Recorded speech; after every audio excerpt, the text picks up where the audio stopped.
IPL 2024 యొక్క రెండవ match Punjab Kings మరియు ఢిల్లీ క్యాపిటల్స్ మధ్య చండీగఢ్లో శనివారం రోజు మార్చి 23న మధ్యాహ్నం 3:30 గంటలకు జరుగుతుంది.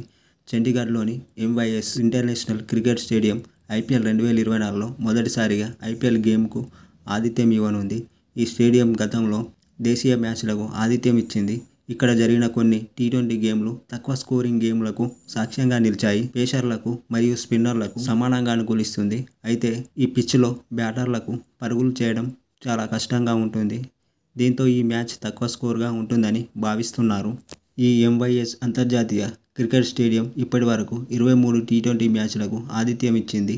ఇక్కడ మొదట బ్యాటింగ్ చేసిన జట్టు 15 మ్యాచ్ల్లో గెలుపొందగా, సెకండ్ ఇన్నింగ్స్లో బ్యాటింగ్ చేసిన జట్టు 8 మ్యాచ్ల్లో విజయం సాధించింది.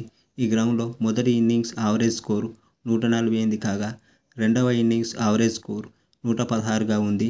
ఇది ఇలా ఉంటే weather.com నుండి వచ్చిన నివేదికల ప్రకారం శనివారం చండీగఢ్ నగరం యొక్క ఉష్ణోగ్రత పగటిపూట 34 డిగ్రీల సెల్సియస్ వరకు మరియు రాత్రిపూట 19 డిగ్రీల సెల్సియస్ వరకు పెరుగుతుంది. పగటిపూట ఆకాశం నిర్మలంగా ఉంటుంది కానీ రాత్రి పాక్షికంగా మేఘావృతమై ఉంటుంది.